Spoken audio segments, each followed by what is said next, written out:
We have a Flight 13 launch date. Booster 20 just fired all 33 engines, full duration. SpaceX released a documentary that finally shows us what really happened on Flight 12, and then they published the official post-mortem, which tells us exactly why Booster 19 disappeared. And the answer isn't what I told you it was. Let's get into it.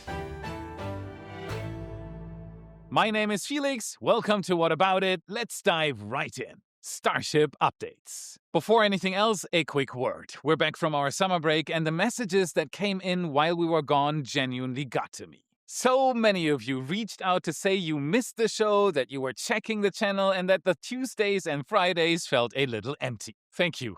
Really, that kind of thing is not something I take for granted, and it is a big part of why I love doing this. We picked an absurd week to come back to, because while we were away, SpaceX did not slow down for a second. SpaceX has announced a firm launch date. Starship Flight 13 is targeting Thursday, July 16th, with a 90-minute launch window opening at 5:45 p.m. Central. That's 2 days from now.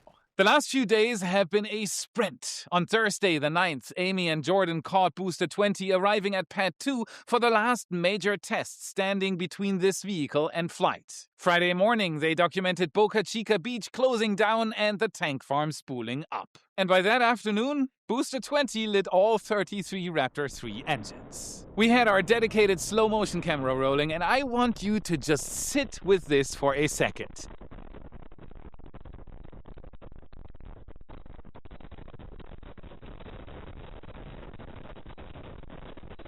Isn't this enjoyable? Roughly 25 seconds of all 33 Raptor 3 engines at full power. SpaceX confirmed it themselves. Full duration, every engine, no aborts, no early shutdowns, no ground side issues. This is the largest known blowtorch on Earth, now more powerful than it's ever been, held back by a launch pad that barely flinched. On Flight 12, this exact test did not go this way, not even close. We'll talk about that in a moment. Over the weekend, cameras caught work continuing on the Pad 2 chopstick actuator. Then the chopstick stabilizers went into place again, Booster 20 was lifted off the orbital launch mount onto its transport stand, and the vehicle was rolled back to production in the middle of the night. Booster 20 is done at the pad. Next time it goes out there, it flies. And behind it, Ship 41 rolled back into Mega Bay 2 on the 6th, cryo stand returning to Sanchez. If Thursday goes well, Ship 41 flies Flight 14. And if all goes according to plan, Flight 14 carries out the first ship catch attempt. The vehicle that could become the first Starship ever plucked out of the sky is sitting in Mega Bay 2 right now. And on the same day Booster 20 fired, SpaceX released the second episode of their Starship documentary. It's called Critical Path. It runs 34 minutes,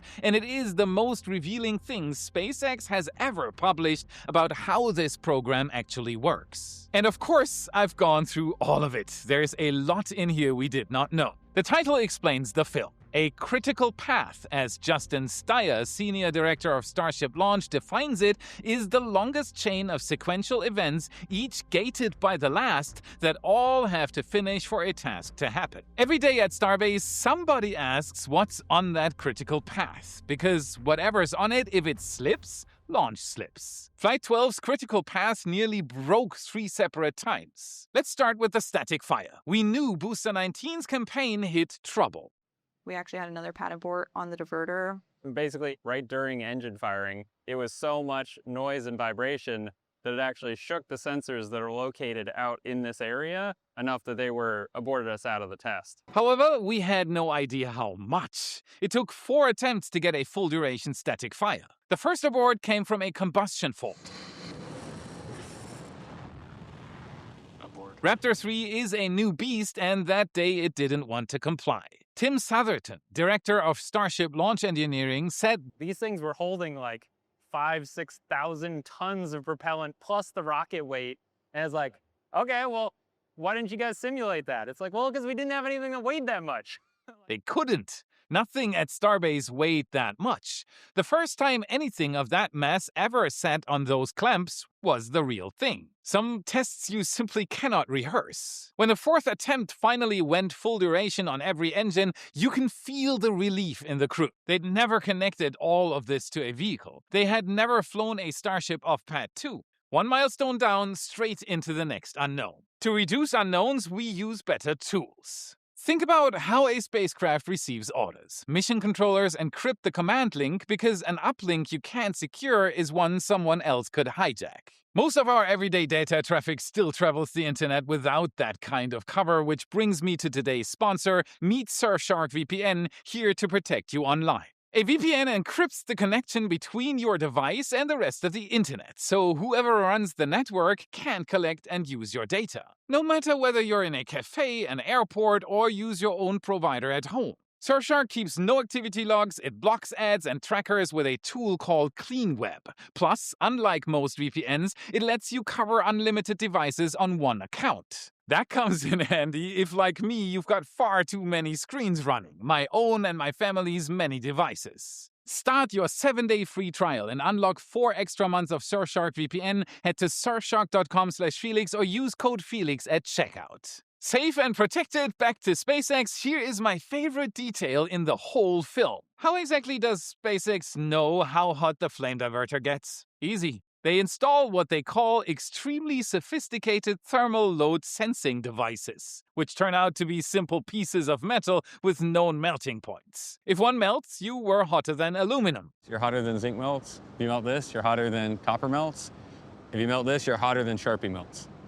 So we're sub-Sharpie. The writing's on the wall. The numbers on Pad 2 are hard to hold in your head. How does a pad survive this for so long? The flame deflector pushes roughly 2.4 million liters or 650,000 gallons of water per minute. SpaceX's own comparison is an entire Olympic swimming pool drained in 1 minute. There is an enormous amount of energy coming out of those engines that is, in their words, trying to obliterate the pad. So you give it something else to obliterate. You give it water. The water flashes to steam, absorbs the energy, and the steel never gets hot enough to care. They also try to put the rocket into human terms. 2 numbers jump out. The first is thrust, 18 million pounds of it, which is roughly 8,240 metric tons of force pushing that rocket off the ground. The second is how much propellant it burns to make that, 65,000 pounds every single second.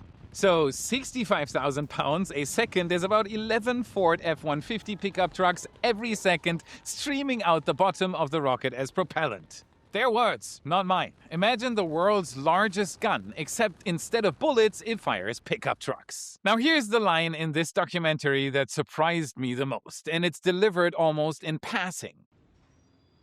We designed this pad to be able to support a launch every 60 minutes indefinitely. Every 60 minutes. Not per day, not per week, indefinitely, starting with Pad 2. Think about what we've covered. The NASA report saying one moon landing needs at least 15 Starship launches just to fuel a depot in orbit. Starpipe, the tanker truck math. It all snaps into focus. This pad was never built for a test campaign. It was built for an industrial operation, and they are refreshingly blunt about how they got here. Pad 1, Justin Steyer says, was designed to be quick and cheap. Why? Because in his words, they were bad at building Starship parts and bad at building starships. And it was impossible to know what they were doing because nobody had ever done this before. Get something up fast, scrappy, and cheap, learn from it, then build the real thing.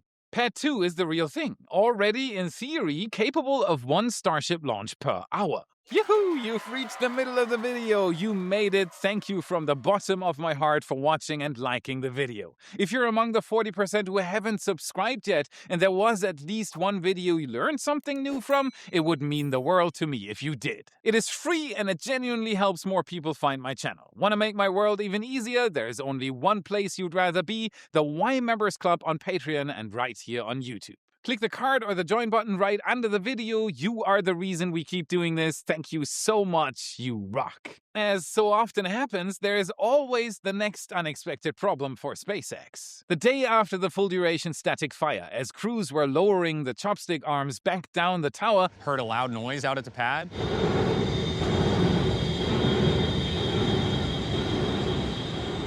Something in the drive system jammed and snapped hard enough to vibrate the entire tower. And here's what broke. The chopstick carriage runs on rollers positioned around the tower. They're basically built like the world's largest bicycle chain, except each unit weighs 380 pounds, about 172 kilograms. And one link broke. The chain bound up. And this matters more than it sounds. The integration mechanism is the pad. The catch mechanism is the pad. It is why SpaceX calls the ground systems Stage 0. It's literally the first stage of the launch process, and if it isn't working, nothing else happens. So they called the Cape. Yep, Cape here. Yeah, no problem. No problem. Because SpaceX is building Starship towers in Florida right now, in my neighborhood, there were spare chain units sitting at the Cape. They flew one out overnight, tore the old chain apart, built the new one, and had it back in service the next morning. Tower courier, you go. We're still go for tomorrow, but it's like a very, very tight schedule. Chop chop. Total time from finding the problem to fully back in service, roughly 30 to 36 hours. On a component that, as one engineer admits, was never designed to be serviceable in the first place. They described the fix, all temporary crane supports, and improvisation as Classic SpaceX nonsense. Justin Steyer makes a point. If this had been a bearing on some small electric motor, it'd have been an hour's work instead of 30. Why the tower team has these big crises always like right before we have like a big operation. I think it has to just do with the scale of everything. Like we have these big complicated mechanisms that like need to work right every time we use them. And just replacing a roller turned into this several-day ordeal. At Starship scale, even a broken chain link becomes a multi-day, multi-state operation. Now to the scrub. We reported in episode 550 that a hydraulic pin on the ship quick disconnect arm refused to retract, and that killed the attempt. True, but it wasn't the whole story. The ship quick disconnect arm doesn't just touch the ship. It's preloaded, pushing hard against the vehicle. One of the things that we do is we unpin that arm so that the QD can swing away and not blow itself up as the rocket flies away. That preload is deliberate. In the final 40 seconds of the countdown, the arm gets unpinned so it can swing clear as the rocket leaves. And that part of the arm is pushing hard against the tower while we unlatch to make sure that even if there's excess pressure or anything like that, that the QD stays really tight up against the ship.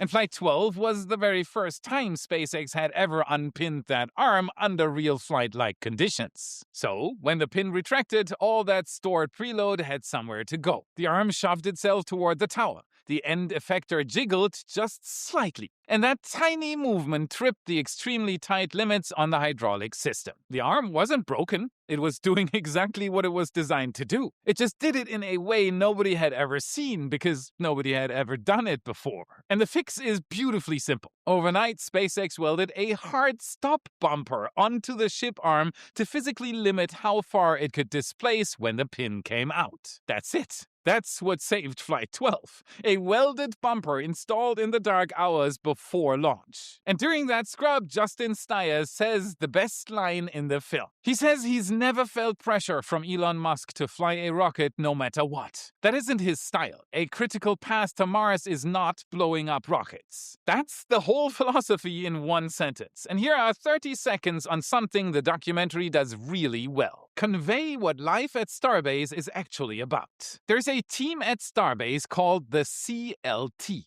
the Critical Lift Team. Their whole job is moving enormous things safely.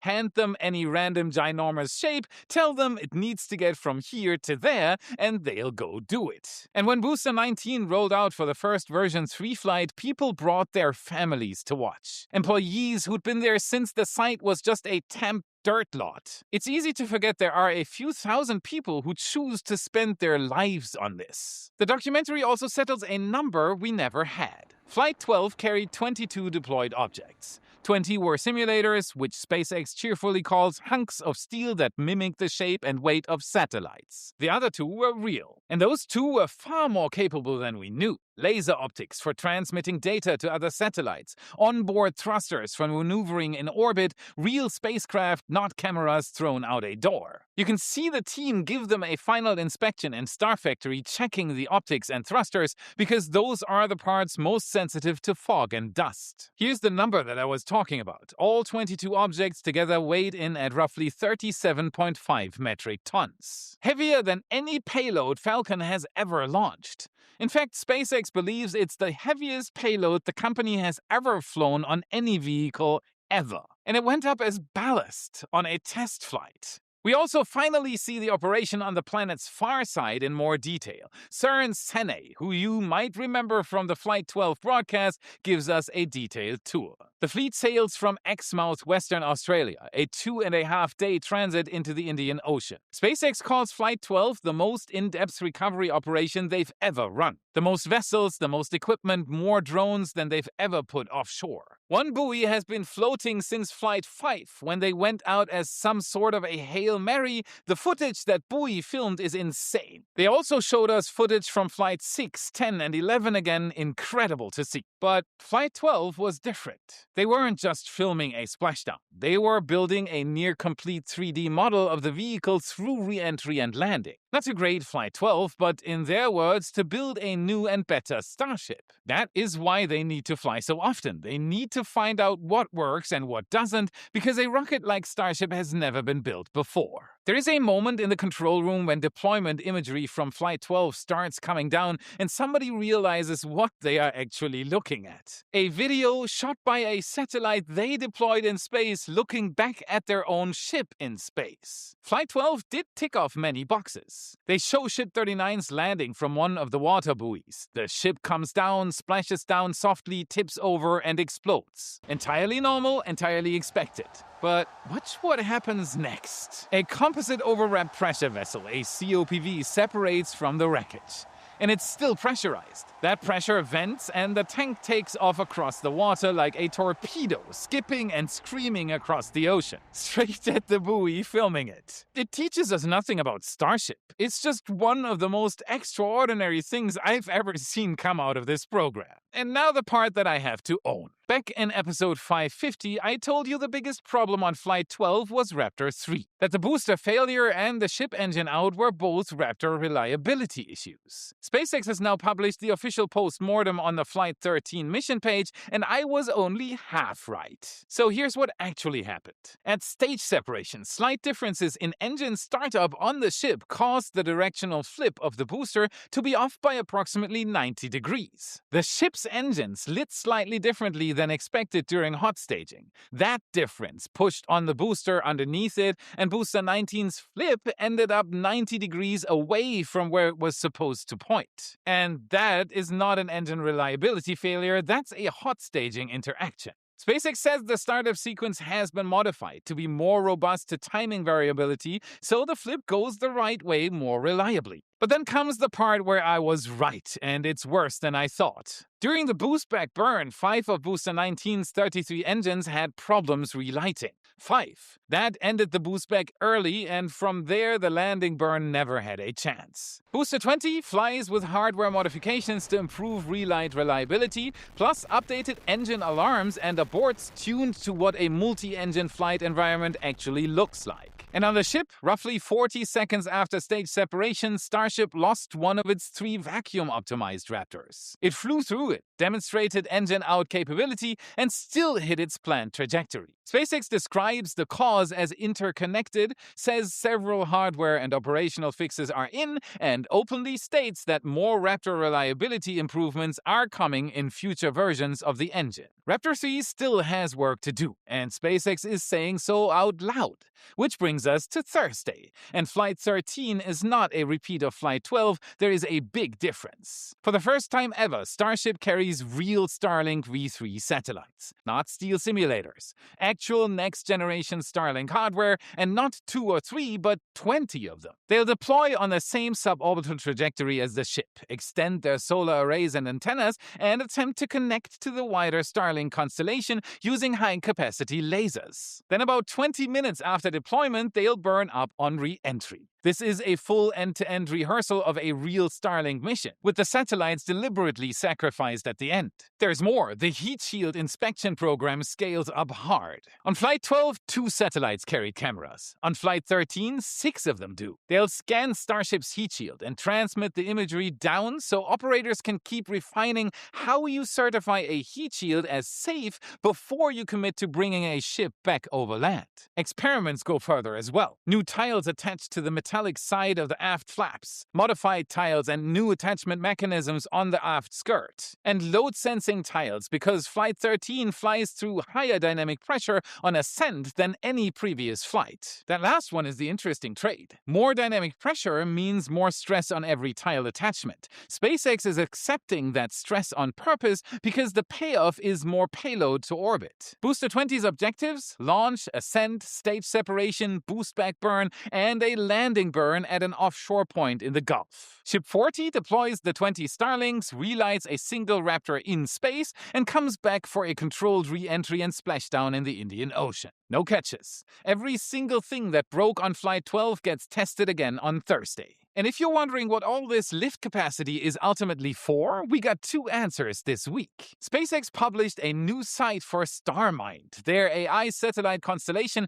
with renders of the AI-1 satellite. 150 kilowatts of peak compute, a 70-meter wingspan, roughly 2/3 of a football field. It looks outright funny if you put it next to a Starship. A 110 square meter deployable liquid radiator to dump heat. A 150 kilowatt solar array built with SpaceX's own solar tech out of Bastrop, Texas. And laser links tying the satellites together, beaming results back to Earth through Starlink. It's deliberately chip agnostic, so SpaceX isn't betting a constellation on any one chip maker. And back in January, they filed with the FCC to launch 1 million of them. The second answer came from Japan. iSpace signed with SpaceX for 500 kilograms of payload capacity on Starship, first mission as early as 2030. Companies, governments, and universities will be able to book anywhere from a few kilograms up to tons at a time on a shared Starship run to the moon. That's the flywheel. Make the ride cheap enough and the customers show up. Here are 2 quick items before the launch, both pointing the same way. At Pad 1, Jordan documented crews cutting into the ship quick disconnect arm extension on Tower 1, then removing it entirely. Tower 1 is being reworked for the new pad design, and the old hardware is coming off. Meanwhile, another module of the new Pad 1 orbital launch mount arrived at the production site. And in Florida, Kiko Donchev announced the Cape Gigabay just had its 420-ton gantry crane installed. That's the crane that will break over and move Starships and Super Heavy boosters as they prepare for flights at Kennedy. Remember, the spare chain that saved Flight 12 came from those Cape tower builds. The infrastructure is already rescuing itself. So, here we are. Booster 20 fired all 33 engines full duration first try. Ship 40 has cleared its testing. The broken chain has been replaced, the arm that wouldn't let go has a welded bumper on it, and the hot staging sequence that threw Booster 19 90 degrees off course has been rewritten. Flight 12 was the flight where everything that could be new was new. Flight 13 is where SpaceX proves they learned from it, and this time they're flying real satellites. Tell me in the comments, does Booster 20 stick the landing burn on Thursday, and what was the single most surprising thing you took away from Critical Path? Drop both below. I will be reading every single one. Thursday, July 16th, window opens 5:45 p.m. Central, 2 days from now. If it goes well, Ship 41 and Flight 14 are next. And Flight 14 is when they try to catch a Starship out of the sky for the first time in history. And I'll be here watching it with all of you. Click the video in the end card to set a reminder for the stream. See you Thursday. And that's it for today. Smash the like button, subscribe for more. This is what fuels the algorithm, and this is how you can help us for free. Check out our epic shirts in your favorite Space Nerd store. Our all-time favorite Raptor engine design and countless others are there for you to explore. Click the card or the US or worldwide link in the description. And if you absolutely don't want to miss Flight 13, click this video there right now to set your reminder. Watch it with the Y community. Thank you for watching, and I'll see you again on Thursday.